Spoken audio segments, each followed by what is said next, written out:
the moon orbiting the earth. It's something that is sometimes you look up and it's there and it's part of your life, and then other times it's completely absent and you don't think about it. That has been my experience for sure. I knew that I would be able to find happiness pursuing a temple marriage. I knew that that's what I wanted, and I knew that I could be happy in that. But I wrongfully assumed that that sort of fulfillment or that joy would come from an intense amount of white knuckling. Thankfully, that assumption was wrong. I've been so blessed to get to a point where my marriage is not the thing that I have to white knuckle in order to feel some sort of fulfillment. It is actually my strength, and it is the thing that buoys me up and that I derive my strength from. Aside from obviously my relationship with my Savior, but my marriage is my greatest strength and something that I'm very grateful for.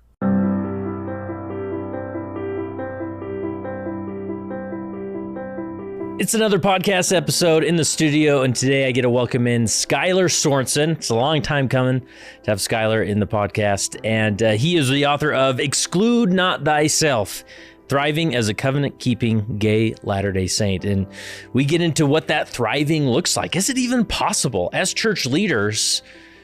Can we have the confidence to suggest that a life in the gospel as a gay Latter-day Saint is actually possible and fulfilling?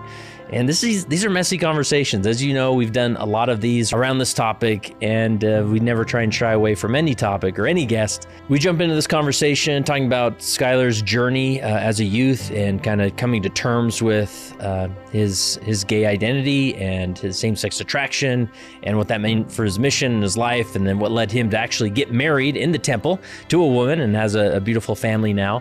And, you know, the happiness he experiences there. And again, these are really tough conversations, but we get into the resources that leaders can maybe orient people towards that can help individuals. And of course, we always recommend North Star, who has a conference coming up that we'd love. I'll be there speaking. We'd love to have you attend as well.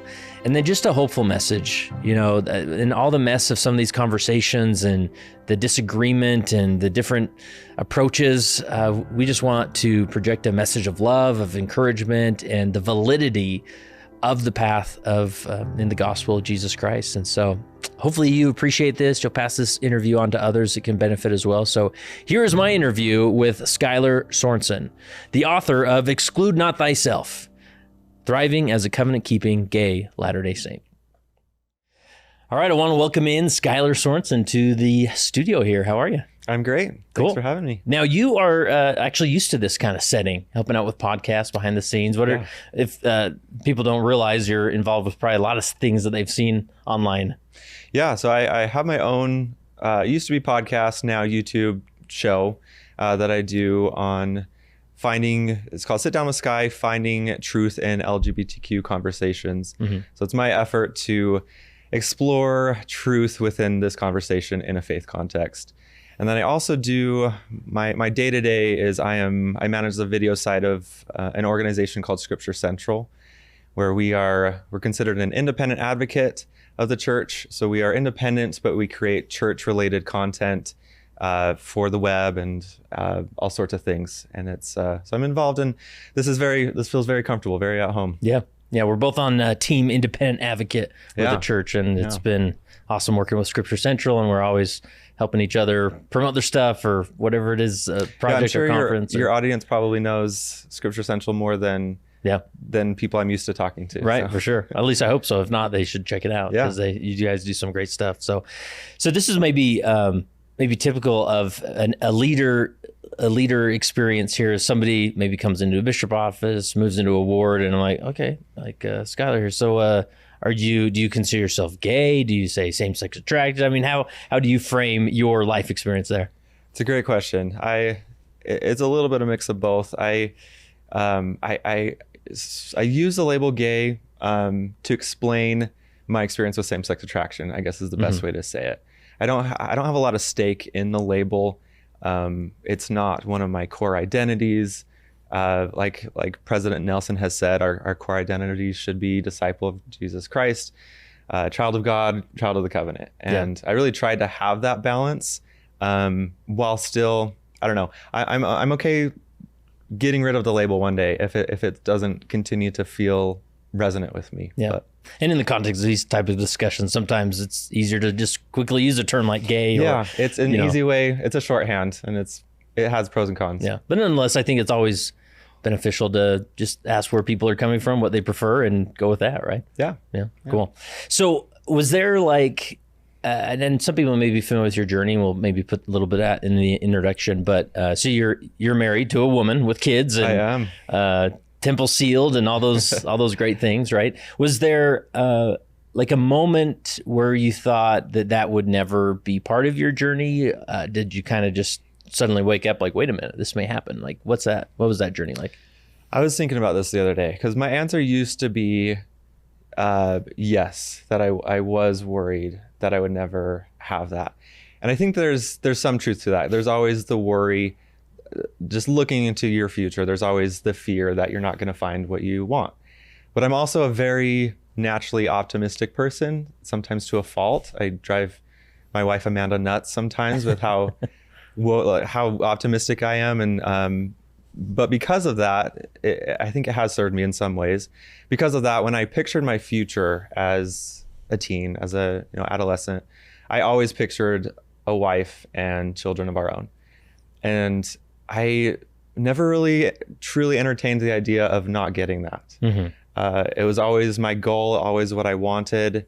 I saw positive examples of those relationships in my parents, in my leaders, people I looked up to, and I just wanted that for myself. And so I shot for it. And luckily, thankfully, I was able to find such an amazing woman who loves me. And I opened up to her about my experience with same-sex attraction before we were married. We were mm-hmm. dating when I did that. And it opened up a lot of hard conversations, but really important ones. And they really set the foundation for our relationship in a positive way. Yeah. And just like all things, I think everybody would recommend that you open up about as many things as possible, before marriage. It's never a wise thing in any context to take a secret or something about you without mentioning it into a covenant relationship that's supposed to last eternally, right? Yeah. Ideally. I know hasn't always been the case. For different people, that hasn't been the experience. And there's a way to figure it out after the fact, but I think it is definitely ideal to be open and upfront. And just to get like the typical thoughts or tropes out of the way, like it's not like you got married in order thinking this would go away, and like many, I'm sure you went through a phase of maybe if you work hard on your mission, you can pray these feelings away and those types of things. I don't know if was that in your journey or. It really wasn't. I never had that idea that if I was righteous enough, I would stop having these feelings. I had the goal and the desire to continue a covenant relationship and wanted that. Mm-hmm. But I never really thought, if I do this, then this will go away. Yeah. What were your earliest experiences with sort of bringing church leaders into this part of your existence and identity? Like, what were there tough conversations? Did you avoid altogether? Or was there a moment? Yeah, I was completely closed off about this until I was 18, probably 6 months before I left on my mission. And it just occurred to me one day, I was listening to a fireside. It was a broadcast. We were at a church building, and Elder Packer was speaking. I don't know exactly what he said. I wasn't listening because I think my mind was occupied. But I just had this thought that, you could leave a letter and tell someone. And that had never really occurred to me, as funny as it sounds, because the idea of confronting someone and talking about it verbally was just terrifying mm-hmm. and out of the question. And at this point, you talked to nobody about it. No one. And that thought just like immediately, 10 seconds after I had that thought, I made some sort of excuse to my parents that I had to go, and stepped out and went home and wrote the letter, just explaining my situation, how I experienced same-sex attraction. I'm not a different person, and I have the same intentions and goals that you've always known, but this is my experience. And so I left that I left it in a safe place and hightailed it out of there, and told my mom where it was, and then went and told a friend in a similar way, sent him a text while I was sitting right next to him, just because I was so afraid of verbalizing it. And then it was shortly after that I met with my bishop and talked to him about it. And it was a positive experience. He didn't know what to say, but he was just there for me. And we just started to make plans to prepare for my mission, because that was the ultimate goal. Yeah. And was there the sense inside is like this now means something on my path of life? Or, I mean, you kind of felt like I can reconcile this, communicate it without it meaning anything as far as where this leads my life, as far as a specific lifestyle or in the church, out of the church? Yeah, it's a good question.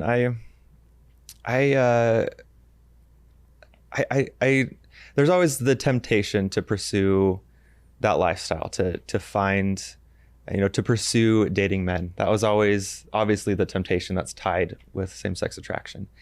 And I had that temptation, but I never truly entertained it as like a viable life path for me. I think just because I didn't have a perfect testimony or like a perfect understanding of my faith, but I had enough experiences with the Spirit where I was convinced that this was real, and that this is, God is real. He loves me. He has a plan for me.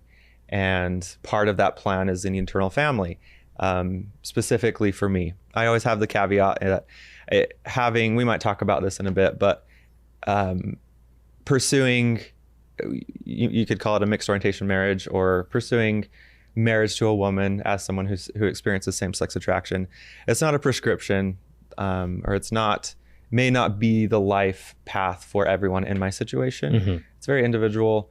You have to go into it with a lot of intention, all that. I always have that caveat, but for me personally, it was always, in my goal, my long-term goal. And again, thankfully was able to get there. Yeah. And maybe that's a interesting path to go down from a leadership standpoint.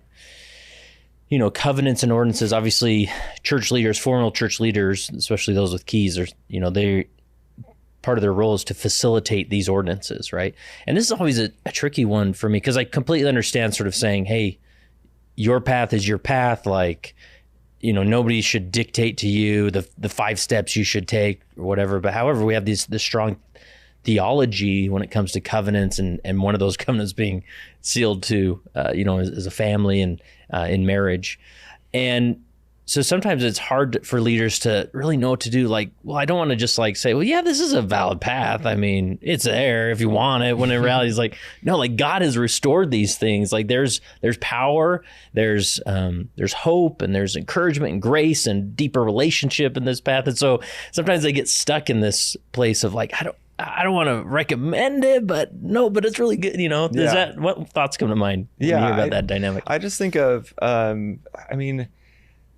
unfortunately, marriage has not been and is not within reach for every single person to ever walk the earth. And so we have to be able to acknowledge that and have compassion and understanding for what may be legitimate exceptions to the ideal, what I would consider the ideal, an eternal marriage, eternal family. We have to be able to recognize that, but still uphold the ideal as the ideal. I think that's a really important give and take to maintain, because if you stop talking about an eternal marriage, husband and wife sealed together for time and all eternity, if we stop talking about that as the ideal, less people reach for it, and it becomes, like you said, something that's like, it's an option, one of many options that you can pursue. Yeah. So it sounds paradoxical, but it's one of those tensions that we have to really still balance and maintain. Yeah. I'm glad you bring that word up. That's a great framing as far as it's ideal, right? And an old General Relief Society President Barbara Smith said, ideals are like stars to guide it by. I'm doing terrible. Ideals are to guide our life, not necessarily sticks to beat ourselves with, Yeah. Anyways. I get the gist. Yeah. But, and so sometimes this concept of idealism and lifestyle suddenly come and clash, right? Because it's like, well, that's your ideal, but I don't want that ideal. And so that there's sort of this passive aggressive, sometimes not passive aggressive, like debate or concept with this of like, we're not trying to dictate or prescribe, like you say, this is the life that you need to do, but this is an ideal that God has revealed, and we should at least lean that way, right? Like, and that I sometimes wonder, even in a more general sense of like singles wards, where a lot of like singles wards, bishoprics, or stake presidents, we've sort of overplayed our hand, I feel like, with saying like, no, like coming to a singles ward or a YSA ward, we're just focusing on Jesus Christ. That's what our focus is. And I can understand that completely, but part of focusing on Jesus Christ is his ordinances, his revealed covenants, which includes marriage. And so sometimes I feel like a lot of leaders run away from the concept of marriage, when in reality, we still need to point at it and say, and here's the ideal, right? And I know people are hating that. They're, who are you to say how someone should live their life? But we're not saying all we're saying is God has established covenants, and we should maybe lean towards them. And I get that there's probably individuals who are like, no, I felt a deep guidance message from God saying marriage is not on the docket in this life for you, and how are you going to reconcile that? And that is through a relationship with Jesus Christ. But I don't know, any other thoughts come as I pontificate there? But No, it's a good point. And again, part of that balance, I know I have a close relative who, she's not married yet, in her later 20s. And she, has expressed frustration when she's had a bishop where his primary focus was dating. Mm-hmm. And I can understand that sort of reaction, I guess. But I do still think it should be maybe our starting point. Like, I think leaders, one of their roles is to encourage covenant relationships and a covenant path with God, and a big part of that is marriage. So again, it's a balance. Balance is one of my favorite words. It's, I think, involved in everything that we do. We need to find a balance, but I think it is important for leaders to encourage. Yeah. And how do you generally, and maybe you've already sort of covered this, but if there's anything else there, but like when you talk about the importance of your marriage and why you went that path, because I'm sure you get a lot of criticism saying like, this does not end well for you, Skyler, like, right? Like, or your wife or your children or any of that. But a fair amount. Yeah. And how do you generally respond to that? It's I kind of have to laugh it off, especially when it's from strangers on the internet. It doesn't really bless them impact me, really affect me. It might get under my skin here and there, but it's I guess because I feel so grateful and so blessed and secure in our marriage. I hear those things, and it's so far removed from my actual experience that it doesn't affect me necessarily. And we've talked, my wife and I, Amanda and I have talked and laughed about these things. And we have our normal marriage issues like any couple, but it's a lot more normal than I think a lot of people would expect. Mm-hmm. Yeah. And that, just like all things, we have to get to a place where we're not seeking the validation of others, we're seeking the validation of God. Right. And if we've gone down that path and feel comfortable with that, it's probably in our best interest to ignore the comment section or whatever it is, right? Yeah. But nonetheless, you felt an importance of, because you could just go live your life, right? And I haven't mentioned your book, Exclude Not Thyself, Thriving as a Covenant-Keeping Gay Latter-day Saint. Like, you don't have to write the books, you don't have to do the podcast right? But you felt that sort of a desire to stand on that mountain of saying, no, this is a valid path for a gay Latter-day Saint. Yeah, for better or for worse, I'm a naturally introverted person, mm-hmm. and I went to school to be behind a camera and somehow ended up in front of a camera. And there've been a lot of blessings that have come from that. But yeah, ultimately I decided to be more open and public about my experience just because even 10 years ago, no, how old am I? I'm 30. Wow.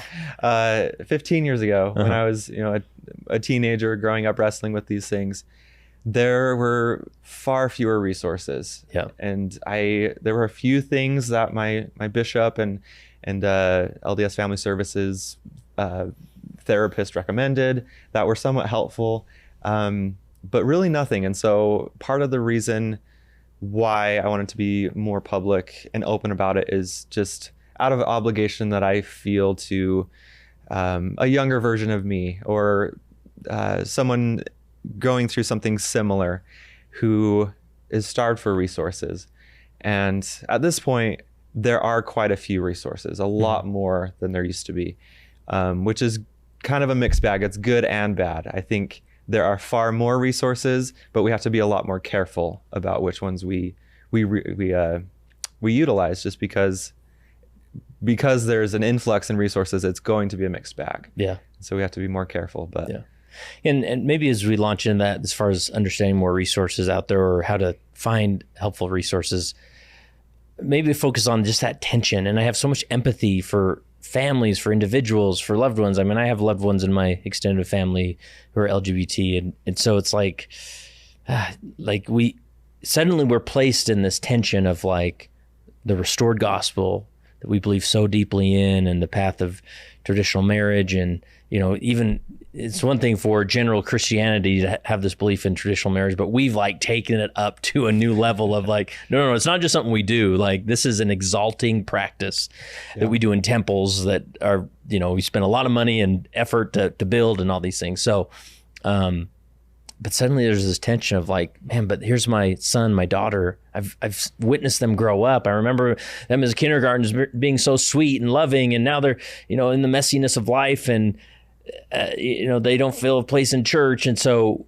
those loved ones can feel torn, just that tension of like, I don't know how to reconcile this. And so there almost comes this point where I see a lot of people say, I've got to choose a side, and I am choosing my child no matter what, right? Yeah. And I'm like, it breaks my heart, because I feel like it's a paradox. There's tension there, but it can be reconciled, right? Anything else how you would articulate that tension, or how you've seen it? Yeah, I guess the elephant in the room is just how emotionally fraught this conversation is, because it deals with close loved ones going through something very personal and very difficult. The experience of reconciling same-sex attraction or questions about gender within a faith context, specifically the restored gospel, that can be a really challenging dynamic to navigate. And so I think it's understandable if we are witnessing a loved one wrestle with that. It's understandable to want to have that sort of reaction where you just I'm going to choose my child and my beliefs are secondary.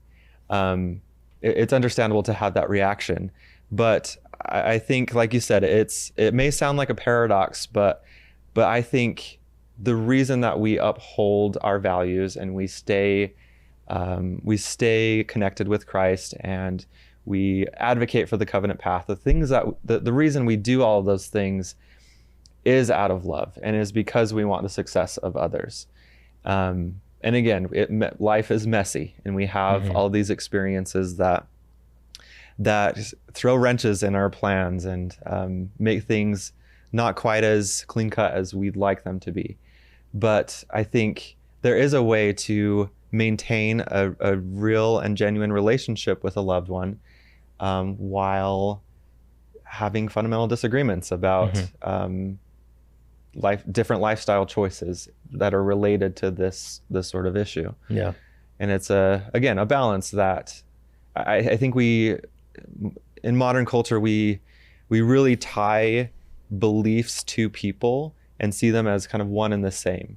But I think there are all sorts of beliefs and ideas that I find morally abhorrent, but people that I love have those beliefs. And I don't think they're abhorrent, but I think that their beliefs are harmful. And we've, I think, really lost the ability to have that sort of tension in our lives. We want things very like clean cut and black and white, but there's a lot of maturity and a lot of growth that can happen in having that sort of tension. Yeah, that tension's real. And let me sort of unpack how I've sort of tried to reconcile this, and I'd be interested if you correct me on some things or set me straight or just give your point of view. I'm sort of the perspective of like, when individuals, people I love, friends, whomever, obviously are experiencing this, and they maybe head down a path of saying, I'm sort of out of the church, I'm going to kind of just be who I am and, live a gay lifestyle and, all that comes with that. In my opinion, if they invite me to their gay wedding, if they want me to come over and have dinner with them and their partner or whatever it is, like, I am happy to engage in those things and be cordial and friendly and say, I just love you, right? Because there's this paradox of acceptance of like, I want them to feel accepted. Even if they never change again, I just love them, Now, when their life falls apart, whether it does or not, and they come to me and say, Kurt, oh man, life is so tough and I don't know this and that and this other thing's happening, that mess sort of surfaces. And they say, what do I do? Mm-hmm. My answer will be the same every single time. And that is, come into Christ and do whatever he asks you to do, right? And to me, that's where I've sort of navigated that tension of saying like, yeah, I'm not saying I'm going to be this like constantly protesting every action or, not show up at this or that event that's important to them because I'm, want to show where I stand. I'm happy to lean in and kind of step into that tension, that messiness. But at the end of the day, I truly believe that Jesus Christ is the answer every single time, right? And whether it's an LGBT experience or not, like so many times I find myself going to other sources as the answer, like, and I have to remind myself, no, Kurt, Jesus is the answer. Come unto him and do whatever he says. And I found that structure, that framing has really blessed my life. And it gives me at least something to say where I think other people, they're like, well, I just want to love my child. And so I think what that means is I ignore my faith and maybe even leave it for the sake of them and their lifestyle and happiness, right? But anyways, what comes to mind? Am I off anywhere there? No, I think that's a really good and, again, like emotionally mature approach to it. Yeah. When I first started my podcast back in the day with my friend Preston Jenkins, who is also in a mixed orientation marriage, we had a conversation on the podcast, and I was still getting my footing as a podcast host. So if anyone goes and searches for it, I would probably be a little embarrassed. But well, yeah, don't listen to the first 100 episodes of Leading Saints. But yeah, no, it was good, but I was definitely getting my footing.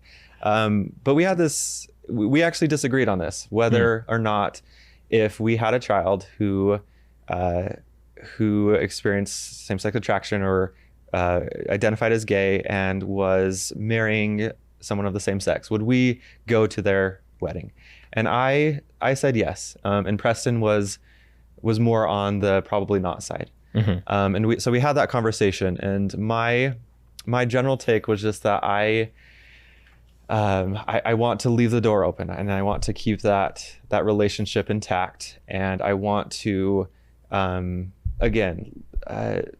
go to things that are important to them, because I would want them to come to something that's important to me. Mm-hmm. Say a child's baptism, if they're a member of a different faith or don't have a faith, I would want a friend to come to that.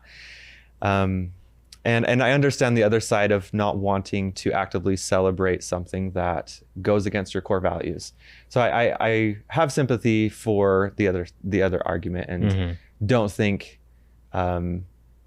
you're bad and evil if you have that. But that's just the conclusion I've come to, and the way I try to live. Yeah, I think I really appreciate, the former guests of the podcast, Bennett and Becky Borden, talk about you can't have influence without access. And, Bennett Borden talks about his journey back, out of a gay marriage and back to the faith of that. It was those siblings of his that allowed him to access their life, that were there for his things, or he was more likely to come to their things. And that led him, that sort of oriented him back to the covenant path type of place. But again, it's messy, it's tough. Yeah. And I guess I want to model that, just that show that we wrestle with these things. It's not like we're two guys on here and be like, listen guys, we got to figure it out. Like, just like go to church and read your scriptures and, marry, as you should, or whatever. It's tough, but I think it's worth, it's worth the wrestle. Yeah. I think is what we're getting at, right? Yeah. Yeah. That's a good way to put it. So let's maybe jump into resources then, because there's that moment where the parent gets the letter from the teenager, right? Saying, wow, this is something I didn't expect. Here we are, we're on this path now. That's the best thing to do, is get some resources. And I guess sometimes parents, in which now I'm a parent, I completely understand this. You go to a place of like, let's go to the resources that fix this. Right? Like what sort of therapy do we need, or whatever it is, and let's get on a path of fixing this. And so it goes away, because man, when everything fit together in that box perfectly, life was so much easier. So let's get back to the box where everything's in order, right? But that does definitely want to be helpful for various reasons. But I don't know, where do you start when you think of like resources to go to help a family or an individual who's on this journey? It's a great question, and something that I think there's one answer that changes every day, and then one answer that doesn't. And the obvious answer is Christ, and official. I think official church resources are a really good place to start.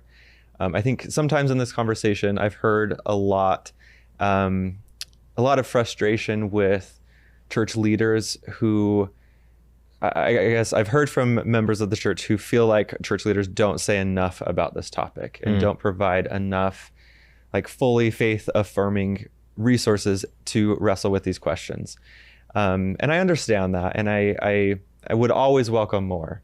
But I do actually feel like they have spoken about this a fair amount. And if you are looking for it, you will find plenty of counsel on how to handle these issues. So that would be my first recommendation, is just start there. Mm-hmm. But also, there are great members of the church who wouldn't necessarily have like the official church stamp of approval, but I think are fully in line and great resources to turn to. Ty Mansfield is one who comes to mind. He's one really active in this space, and also has done a lot of research, and is in a mixed orientation marriage himself, and I think he has a lot of really good insight. And I mean, obviously I've tried to fill a void that I feel exists, but I am not by any means perfect in my advocacy. Yeah. But I think what you're getting at is that finding people are just further along down this path. Yeah. Right. Yeah. Who've had a longer time to wrestle with some of these questions or dynamics, and not that you figured it out again, but that maybe there's some perspective there that you've gained that would be best to learn from that wisdom. Right? Yeah. And again, it's a mixed bag. You'll find really great stalwart members who are trying to live their faith and wrestle with these hard questions. You'll also find those who are still, I think, great people, well-intentioned, but maybe take a less traditional approach to this, which I think can kind of be more harmful than good at times. So you have to really be careful as you sort through what resources to utilize. Yeah. And when you think resources, like obviously there's different types, right? I mean, there's good therapy out there again, but I sometimes worry that we default to therapy as some type of fix, right? Like obviously there's some wires crossed here. Let's, figure that out. But I mean, are there kind of different types of resources that come to mind? Yeah, I mean, I personally went to therapy for this. Again, not conversion therapy, which is what you're alluding to. Not to get rid of these feelings, but to get some help reconciling my faith within the context of same-sex attraction. And that was really helpful for me. I think it's important to find a therapist who is going to help you uphold your goals. So if your goal is to maintain active and have a covenant relationship with Christ, then find a therapist who will help you uphold that. But that is a really, that can be really helpful for someone. And finding a therapist in general is just like, I mean, regardless of what you need help with or addressed, it's a tough industry. I mean, you don't, it's hard to really gauge where people are at, their expertise or, right. And Speaking so of messy. Yeah. Right. Yeah. Just adding more mess to the mess. But just going to something like, don't feeling like, okay, I've got to do 6 sessions with this therapist. I'm going to, try them out, see what the vibe's like, and right. if there's help here, and if it's not, you can try something else, right? And then different modalities, I mean, of therapy that you can look into. But yeah, and I would also therapy. I would also, this may sound cliche, but really what helped me was studying and understanding the doctrine. And I don't mean, when I say the doctrine, I don't mean like the list of rules and commandments that appear on paper. Mm-hmm. I think most church members could help you, or could list out what are the commandments, what are like the rules associated with the eternal family. But what I actually mean by understanding the doctrine is really applying it and prayerfully seeking to understand what a covenant relationship is like in practice. Mm-hmm. And really diving deep into scriptures and conference talks or whatever it may be. That was, the more I understood the doctrine, the more I wanted to live it. And again, for me specifically, that meant an eternal marriage in the temple. I just can't stress that enough, that is really, no one had to twist my arm and say, marry a woman. It was just a natural outgrowth of learning these things for myself. Yeah. And this, I often frame like Elder Bednar does, this is what the enabling power of the atonement looks like. It's not that, it wasn't a doctrine that was beat over your head, even though it feels that way for some people sometimes. But when we lean into God's grace, to his Savior, the redemptive power, the love, like that's where it's almost like if a switch flips on us thinking, I'll do anything he says. Like, just tell me what you want me to do. Oh, you want like covenants, temple? Okay, I'll go down that path. As long as you come with me, I'm coming with you, Yeah. And that's really the power of that enabling power. Yeah. Right. Of the atonement. So, and any other, I guess this would maybe a good time we want to make sure we plug the North Star Conference that's coming up at the end of, or the March. It's 2 months. So February 28th and March 1st, right? And end of February, beginning of March. Yeah. So it's a Friday, Saturday. They have specific leadership tracks that are phenomenal. I'll be speaking. You'll be participating in a form that way. So, and this is a great place. To me, it's just like, if leaders need just a starting point, like, okay, I was just called as a bishop 6 months ago, or maybe it was 6 years ago, whatever, like, this is a good place to say, I'm going to start engaging this topic and understand. And one thing my friend Joseph Stith said, who's a former president of North Star, he said, there's something powerful of a bishop returning to his ward, or a youth leader, or a young women's president returning and saying, I've just been to this conference. I know a little bit more about this topic. If any of you need resources or something to talk about, I would love to talk to you about those things. As that something that you think, oh, maybe I will set that appointment. Maybe I'll lean into this a little bit because this leader's trying to understand and get resources, Yeah. So yeah, that's great. Phenomenal organization, a resource. Another thing that I feel like a lot of your messaging is so good at is that sometimes as leaders, we get into this place of like, we feel that tension, whether it's in our own family or elsewhere. It's like, and we automatically go to a place of like, well, definitely the church is going to be really hard for them. So probably not a valid path, probably let's look at anywhere else. I mean, maybe, we default to these other like potential paths, but I think you've done such a good job, and I want to promote this, that no leader should feel hesitant to say a covenant path, an active lifestyle within the church, whether that means marriage or not marriage, but an active lifestyle in a covenant relationship with God is a very valid path of hope, of happiness. And there's research behind it. BYU's done all sorts of research showing that individuals who are engaged in the church have, lower depression, higher hope, and those types of things. I mean, you may know some of those things better, but how do you frame that as far as that this is a valid path? You're not just some hero here taking the hardest path just to show how strong you are, but it's a valid path. Yeah. I would definitely say so. And I think, again, kind of going back to it earlier, I think it's an understandable reaction as a leader to worry about teaching doctrines related to the eternal family to youth or to individuals who are in this wrestle, who experience same-sex attraction or whatever it may be. I understand that, and I think it comes from a place of wanting to be sensitive, which is a great starting point, I think. But I don't think we need to shy away from teaching these eternal truths because of their importance, because of their capacity to change us and to turn us into the person that God needs us to be. And I think there's a loving, there's a tactful, there's a mindful way to talk about these things that are going to be unique to your ward or your family or whatever it may be. But that doesn't mean avoid them altogether. It means find ways to talk about these things in a way that won't unnecessarily alienate anyone, but also doesn't beat around the bush or doesn't say things that aren't true or doesn't speculate on maybe where the doctrine might go. I think that is one of the that's something I talk a lot about in my own personal content, is just how debilitating I believe that idea is, entertaining doctrinal uncertainty related to the eternal family.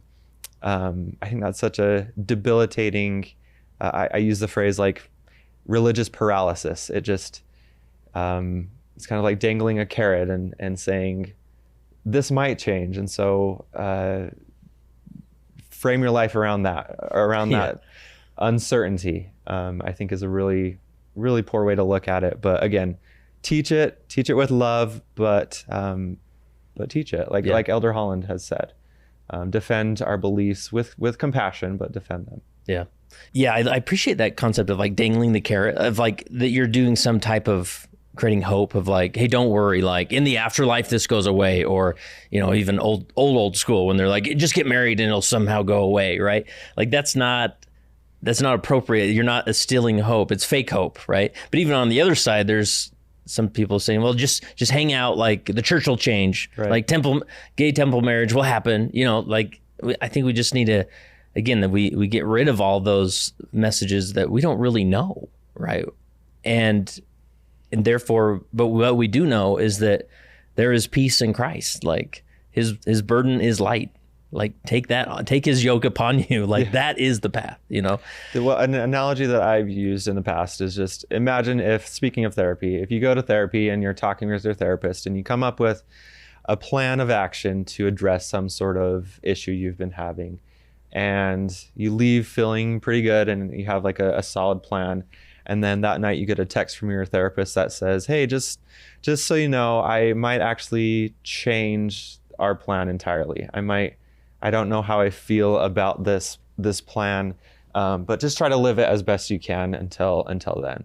Just how much confidence can you have in that plan if your therapist doesn't have faith in the plan? So just like having that in your mind of maybe this will change one day. Imagine trying to frame your life after that uncertainty. I think it's just so debilitating, and again, just creates this sort of paralysis. Yeah. And I know for church leaders, that's tough because it's like we want to default to those prescribed things of like, well, you just need to make sure you keep coming to church and don't do anything you regret later. Or, we kind of get in this rigidity of it, of when it's like, hey, I am here for you. Like this office is open for you. Anytime you need to talk, like, this is a place of progression and hope and encouragement, and we want to figure out a place for you. I want to make sure you have people to call on the bad days, and if I'm one of those, my phone's open, or creating that support network rather than, well, just hold on, like nobody wants to just hold on, and It's a balance again. Yeah, it's a balance. Yeah. For sure. There is a feeling, right, that individuals, LGBTQ individuals may see your story and be like, oh man, he's probably just white knuckling it every day, right? Or they're sort of in that stage and it feels like it's going to last forever, right? Like, no, I've been going to church, I've been doing the temple thing, and it still is so intense, right? But I mean, this path that you're on, I imagine you go some days where it's not like the focus of your day, or I don't know, like there is hope in this lifestyle. It's not the white knuckle game plan, right? Yeah, that's a good way to put it. Speaking again of my friend Preston, a way that he's explained it, I really resonate with. He's talked about same-sex attraction being orbital in his life, where like picture it as a planet or like a moon, the moon orbiting the earth. It's something that is sometimes you look up and it's there and and you notice it and it's part of your life, and then other times it's completely absent and you don't think about it. And I think that has been my experience for sure.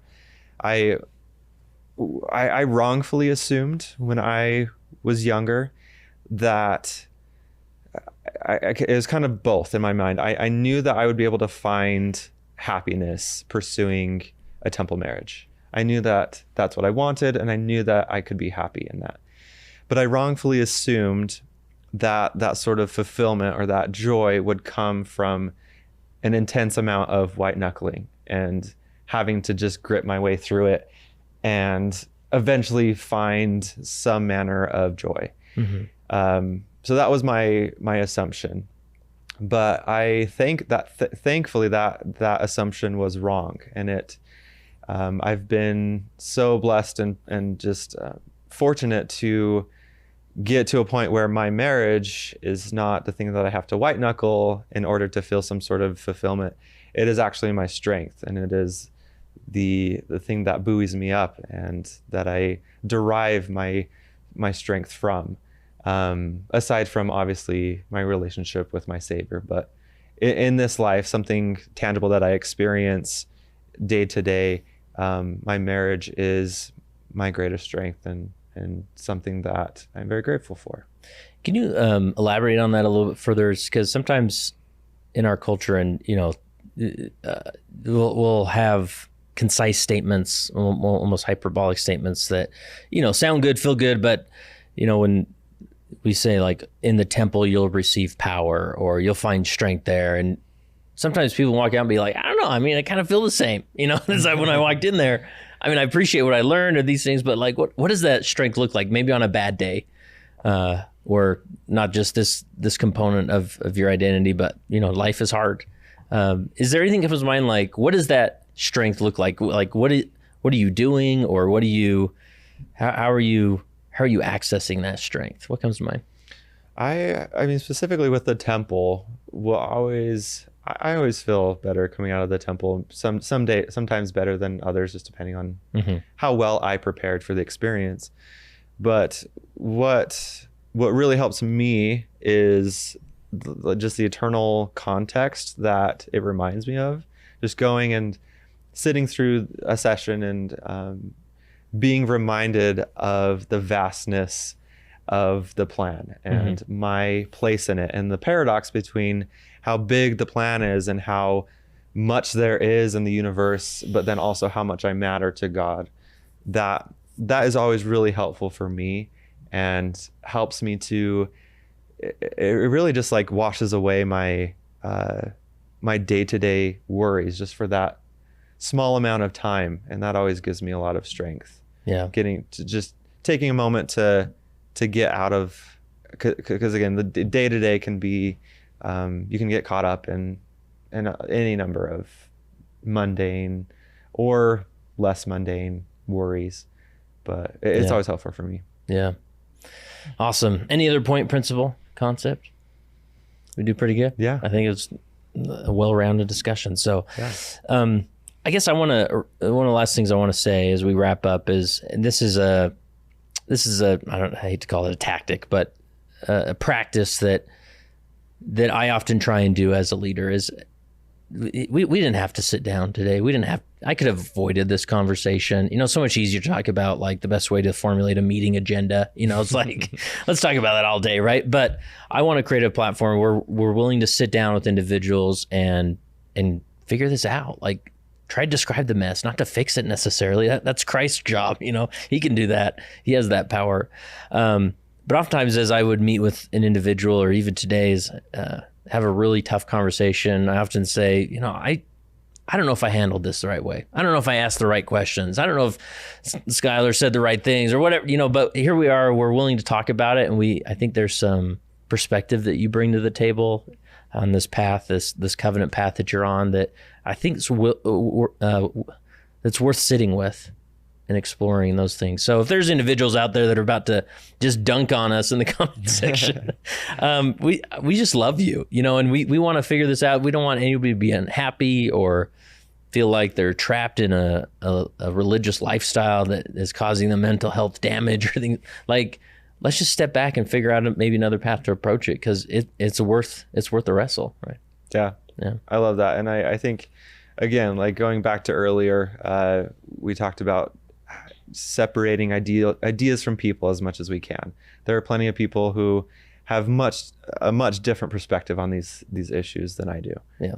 But I still love them, and I think we can still have a great relationship and have good conversations that don't need to devolve into character attacks or anything like that. And I appreciate you having me on. Cool. Awesome. And if people want to check out your book, Exclude Not Thyself, Desert Books carries it. Yeah. Amazon. Amazon. I did an audiobook. Oh, cool. Wherever. After writing book, I realized how important that is for people to be like, do you have an audiobook? Like, I got an audiobook. All right. Because like, I don't read books, but I listen to audio. So that's always a benefit there. So again, we want to recommend the North Star Conference that's coming up in a few months, and be there. I'll be there speaking. Skyler will be there. We'd love to meet you in person. Go to northstarsaints.org for all the details and to register. And again, they have a leadership track. Go check it out.